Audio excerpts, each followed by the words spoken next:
forlorn hope of crime.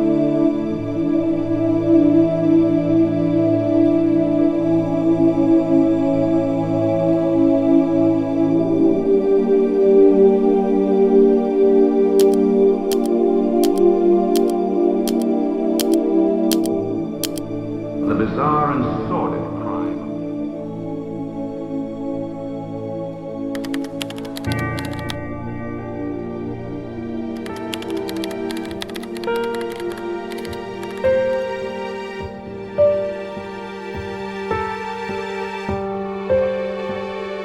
"7:03 p.m.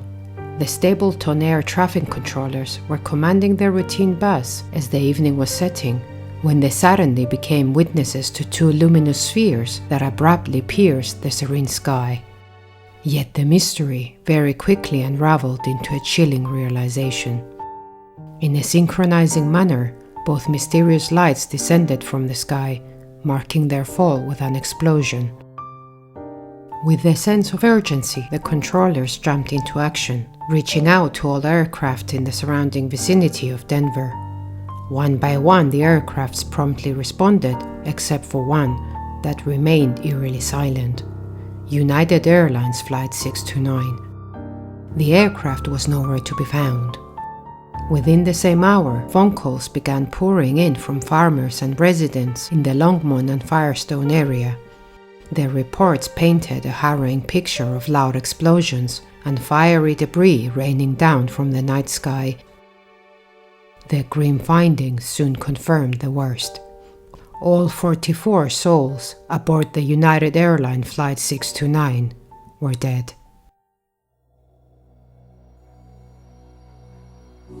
As the events were unfolding the next few days, a true tale of a young man's quest for revenge and greed revealed his one and only one goal on that fateful night: to kill his own mother.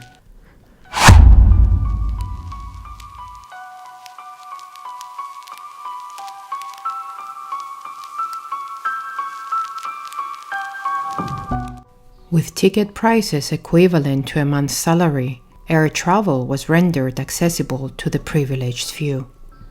But price was not the sole restriction that kept many from enjoying an air trip. During the earlier flight era, the dangers of flying loomed large. Mechanical failures, plane crashes, and navigational errors were among the risks that made air travel in the 1950s a daunting prospect for many. As a consequence, innovations such as life insurance vending machines emerged that were strategically positioned in airport terminals as an attempt to offer nervous travelers the opportunity to purchase life insurance policies for just a couple of dollars before boarding their flights. To further entice travelers to choose air travel, in 1955 United Airlines launched advertising campaigns aimed to emphasize the speed, comfort, and convenience of flying and highlighting how air travel could significantly reduce travel time compared to trains. And with passenger security restrictions and luggage screening being practically non-existent back then, it allowed passengers to arrive only 30 minutes prior to their flights. So it wasn't surprising that for some passengers aboard United Airlines Flight 629, the journey marked their first ever experience with air travel. James Dory was taking his wife Sarah on their first flight to visit their son in Portland. Thomas Crouch, aged 23, was heading to Seattle for a new job. James Fitzpatrick II, a 13-month-old and the youngest and only child on board, was traveling with his mother Helen to visit his Navy father in Okinawa, whom he barely met. It was said that he died in his mother's arms whilst he was sleeping. In total, the doomed plane carried 39 passengers and 5 crew members, all coming from different states and each with their own unique story attached to them. United Airlines Flight 629 followed a daily schedule originating from New York, flying to Seattle, Washington, with scheduled stops in Chicago, Denver, and Portland. Marking 11 minutes of delay due to brief ground holdups, Flight 629 landed at Denver at 6:11 p.m., refueled, and routinely checked with no maintenance required or performed on the aircraft. The crew members were replaced and briefed at the airport, whilst any passengers from Denver, along with their luggage, were boarding the plane. The plane's final takeoff was completed at 6:52 p.m., and exactly 4 minutes later, the plane made its last transmission. At 7:03 p.m., at 10,000 feet above the sea level, a huge explosion severed the plane's tail section. 30 to 45 agonizing seconds later, a second explosion occurred when the plane's engines and forward compartment hit the ground. Witnesses watched in horror as burning aircraft wreckage and bodies began twisting and turning until they crashed across 6 square miles around Longmont area. People who had debris cascading onto their properties were horrified to realize that some debris were in reality airplane seats with people still strapped to their seats, covered in flames. Others were scattered next to the burning plane's debris. It didn't take long to conclude that all 44 passengers were already deceased. Out of decency, the witnesses stayed with the burning bodies until ambulance and fire trucks arrived.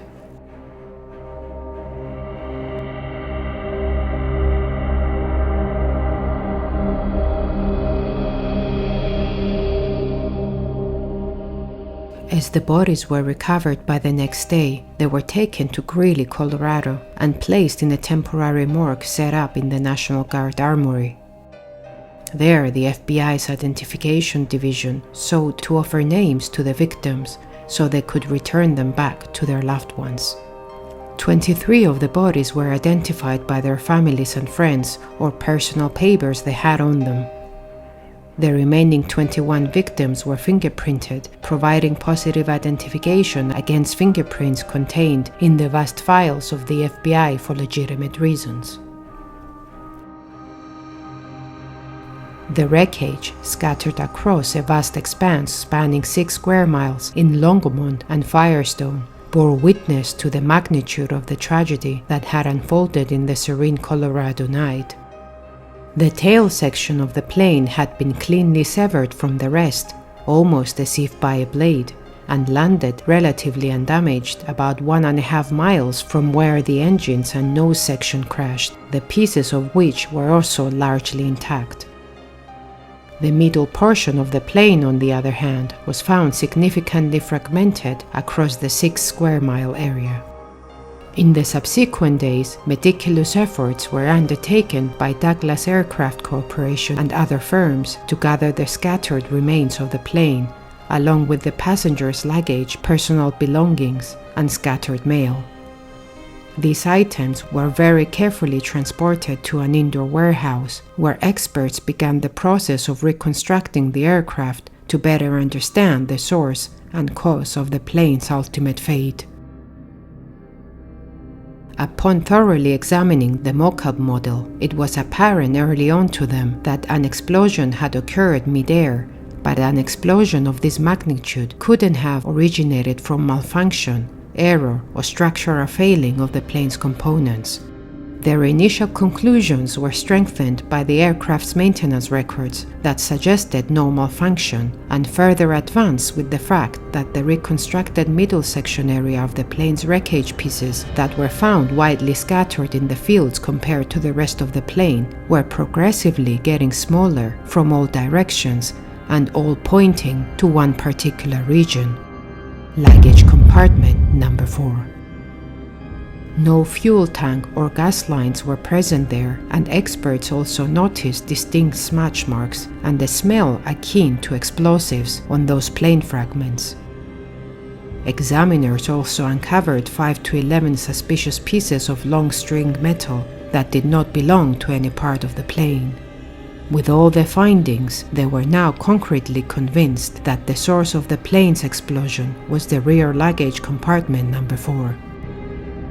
Mail, luggage, and other items were also found with same smudge marks and a similar scent. When the particular items were taken for testing to the FBI chemical laboratory, it affirmed beyond doubt what was already suspected. The commercial airline's downfall and killing of all 44 people on board was no accident. It was an active sabotage.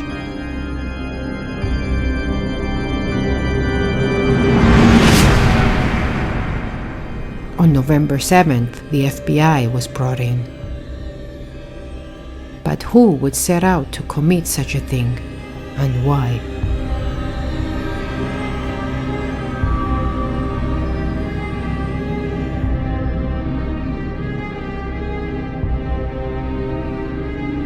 By nightfall, FBI had launched one of the largest investigations in its history.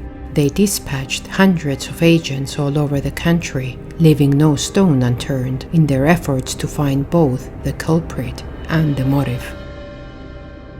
Agents interviewed people who bought tickets but cancelled their flights or never showed up for boarding, people who got off the plane in one of the stops, employees of the airline because of a union dispute that was taking place those days, searching any possible ties to governmental attacks. They examined the documents associated with cargo loaded on the plane for possible inflammatory items, but to no avail. They also interviewed friends and relatives of the deceased in an effort to uncover potential marital disputes, financial difficulties, familial mental illnesses, any enemies, or even any suspicious behavior of passengers prior to the flight. They also checked if any of them bought life insurance from the airport's vending machines. But all information they had at that point led them nowhere. One of the main goals in their interviews with the relatives was to uncover the make, model, and color of the suitcase each passenger carried. That was because all suitcases that contained smudge marks and the distinct smell were relatively intact compared to one suitcase that was almost completely destroyed. But it was during one of their interviews with airport staff they unexpectedly received a piece of information that changed the course of the investigation. Compartment number 4, the point of the explosion, was emptied entirely when it landed at Denver because an employee from Chicago had lost their keys whilst loading the compartment and asked the employees at Denver to look for the keys. The workers at Denver emptied it and put its contents in another compartment in an effort to find the keys, but they never did. They then refilled the empty cargo hold number 4 with luggage, cargo, and mail that only originated from Denver. Armed with this information, investigators shifted their focus to the passengers who had boarded from Denver. There were 3 passengers checked in with luggage from Denver that day, but only one passenger had a suitcase large enough to fit in such a device. And that person was Daisy King.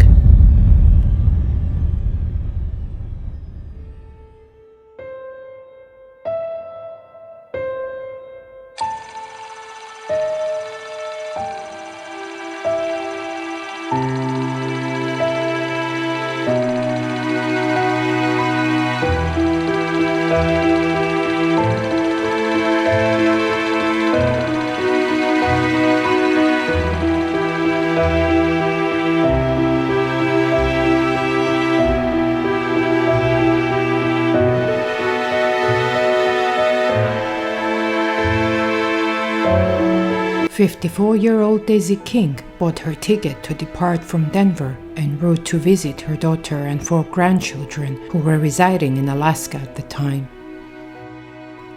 Daisy King was married 3 times. During her first marriage, Daisy gave birth to her firstborn Helen, but soon after they had their daughter, the couple divorced. She remarried a few years later to a man named William Henry Graham, a mining engineer who, despite his hard efforts during the Great Depression, he never managed to financially succeed. On January 23, 1932, William and Daisy welcomed their son, John Gilbert Graham. When John was around 3 years old, his father died of pneumonia, leaving Daisy a single mother of 2 and destitute. To make ends meet, Daisy took a job at the phone company whilst her mother was taking care of her children. But when the grandmother died, Daisy's financial conditions left her with no choice but to place Helen at a religious boarding school and register John at Clayton College when he was just 6 years old. Clayton College was an orphanage with a mission to house orphan children or children from poor families, which was a common practice during that era. Daisy married a 3rd time in 1941 to a wealthy rancher called John King. Despite the apparent improvements in her financial circumstances, she never went back to retrieve her son John from the orphanage. In fact, in 1943, John was dishonorably discharged and sent back to Daisy due to his involvement in small crimes from a very young age, but his mother sent him to live with other relatives. As life continued over the years, misfortune hit Daisy's life yet again, when her 3rd husband had died on October 16, 1954. As his widow, she inherited her late husband's entire estate, giving her a title of net worth of $150,000, well over $1 million in today's money. By that point, her son John, who later went by the nickname Jack, was 22 and married to his wife Gloria, with whom he had a son and a daughter on the way. As her family later on described, Daisy was known to be moody and always fell into periods of deep depression and never managed to find a point in her life that gave her true happiness, not even when she reunited with Jack. After the death of her 3rd husband, Daisy offered to buy a house in Denver as a gift to Jack, Gloria, and their 2 children, under the condition that she would live with them whenever she was in Denver. Perhaps guilt, perhaps an effort to properly reconcile with her son and make up for lost time, Daisy also offered to buy a drive-in restaurant and appoint Jack as the manager of that facility. The fast food drive-in, known as Crown A, was established in March 1955, just a few months prior to Daisy's fatal trip. The business didn't take long to descend into a financial failure, which meant that Daisy would need to sell the business to get out of the downfall.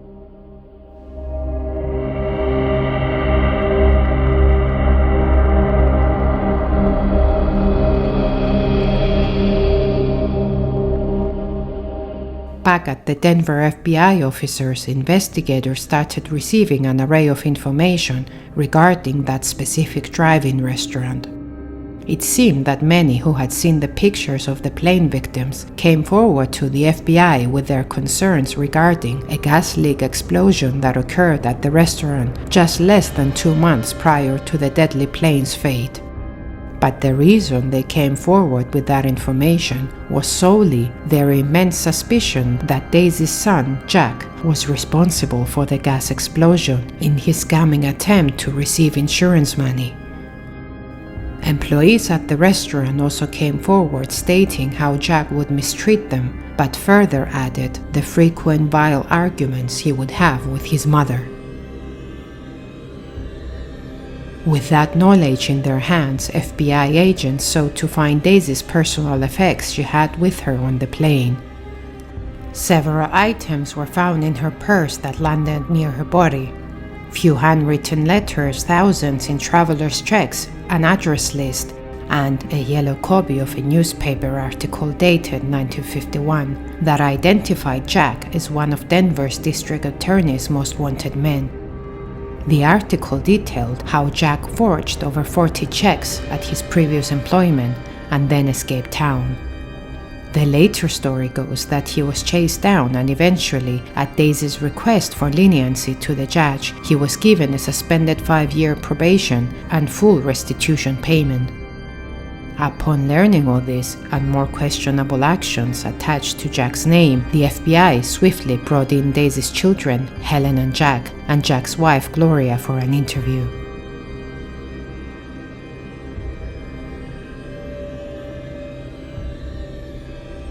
Upon questioning, Jack provided a description of Daisy's suitcase she intended to fly to Alaska with, which matched the suspicious suitcase. But he was adamant that he went nowhere near the suitcase because, as he claimed, his mother never allowed anyone to interfere with her packing. In the final hours of Daisy's life, she finished her packing and Jack and his wife accompanied her to the airport. When they arrived at the airport, Daisy wanted to purchase life insurance from the vending machine and gave Jack some quarters to purchase 3 life insurance policies. Jack said that one policy designated him as the beneficiary, another for his half-sister Helen, and the third for Daisy's sister, and each policy, as he claimed, carried only the minimum coverage. Upon weighing her belongings before boarding, Daisy's luggage exceeded the limit, so airport staff gave Daisy the choice to either remove some items and ship them instead, or to pay the excess fee. Jack talked her into paying the fee, so she followed her son's advice. Jack and his wife kissed her goodbye and watched her as she boarded the plane for the last time. When Jack's wife Gloria was interviewed, she corroborated her husband's account that Daisy had a meticulous approach to packing, never allowing anyone to interfere or even offer assistance. However, Gloria added an intriguing detail that Jack had omitted in his account of events. On the morning of November 1st, 1955, while Daisy was packing in the basement, Gloria observed Jack holding a box wrapped in Christmas paper. She presumed it was a Christmas gift because, as she said, Jack planned to purchase a set of tools for his mother as a Christmas gift, and assumed that the wrapped box in his hands was that gift to her. With this in mind, investigators tracked down the only 2 stores in Denver that sold that particular brand of the tool set Gloria mentioned, but were informed that neither of the stores sold that particular set in months. It was then time to search Jack's home.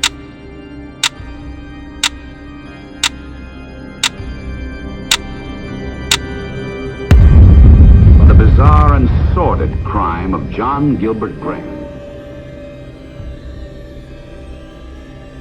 During the search of Jack's residence, investigators found copper wire strings and other material identical to the suspicious ones found at the crime scene. Further search of the house also uncovered a concealed copy of the life insurance policy naming him as the beneficiary. Contrary to Jack's initial claims that the policy was for the minimal coverage, this one was valued at $37,500. Further background inquiries also unveiled how Jack stood to inherit a significant sum with his mother's passing. Faced with the mounting evidence and discrepancies in his story, Jack lowered his head in his hands, paused for a few minutes, and then confessed to having placed a wrapped box in his mother's suitcase while she was busy with last-minute details of her trip. When he parked at the airport, he set off the timer as he was unloading Daisy's luggage.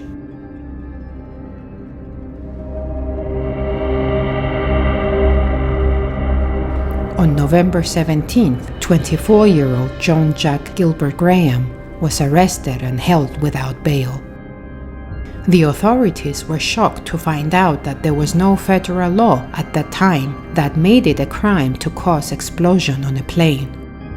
To speed up his trial and achieve conviction, the DA decided to instead prosecute him with 1 count of premeditated murder of his mother, Daisy Eldora King, to swiftly get justice, even though the justice for the relatives of the remaining 43 innocent lives lost would essentially be by proxy. A man who sent an airplane to doom in the forlorn hope of profit. The case of the televised Texas trial and the extended coverage permitted the Colorado station. Although Jack was completely against any broadcasting of the trial, the Supreme Court denied his request, and the judge allowed sound on film, press photography, and radio broadcasts, marking the trial as the first ever to be televised in the US. The court's accepted plea for Jack during the trial stated innocent and innocent by reason of insanity at the time of the alleged crime. Following evaluation by 4 psychiatrists appointed by both the state and the defense, he was declared legally sane and fit to stand trial. The trial began on April 16, 1956, and lasted 3 weeks. His motive was argued to be both financial and revenge. Jack was fearful to lose his income and status if his mother was to sell the Crown A due to the financial downfall it was facing, and their frequent arguments set off 17 years of resentment he held inside him against his mother for abandoning him. They further argued that he knew he was to inherit his mother's estate, and his twisted mind pushed him to devise a whole plan that ended up killing 44 innocent victims. The prosecution brought 80 witnesses to testify and introduced 174 exhibits during the course of the proceedings. The owner of an electric company was one of the key witnesses who testified that Jack had come to him just a month prior to the fatalities and offered to work for 1 week at a minimal wage, supposedly to get experience. At the end of that week, he had asked his employer about timing devices for him to purchase, with the excuse that he needed a timer which could be used with a battery and one that would not exceed 2 hours. The owner referred him to an appliance store where he could get a timer operated with a spring. Then a salesman for a Denver Electric wholesale house testified that he had sold Jack a 60-minute timer at the end of October and that Jack had represented himself as an employee of the Colorado-Texas Pump Company in order to purchase the timer. An FBI laboratory expert identified the gray deposits on the plane parts from the area of the cargo pit as the residue left by the explosion of dynamite. He also identified a number of pieces of metal and carbon which had been found in the wreckage and debris of the crash as having come from a particular type of battery. When both sides rested their case, the jury took just 1 hour and 9 minutes to reach their verdict. John Jack Gilbert Graham was found guilty of murder in the first degree, and the jury further recommended the death penalty, which was sustained at his sentencing by the judge. His death sentence took place on Friday, January 11, 1957, at the Colorado State Penitentiary's gas chamber. Jack had no excuse to kill his mother and take along with her the 43 other souls who undeservedly lost their lives. Prior to his death, he showed how much callousness lived in his soul by making a final statement about the innocent lives he took. Quote, "As far as feeling remorse for those people, I don't. I can't help it. Everybody pays their way and takes their chances. That's just the way it goes." He was taken to the chamber where the guards removed his clothing and strapped him on a chair covering his eyes with a black mask. 11 minutes later, at 8:08 p.m., he was pronounced dead. Following his execution, Jack was cremated and his remains were buried in an unmarked grave in Fairmont Cemetery in Denver, not far from where his mother had been laid to rest just over a year earlier.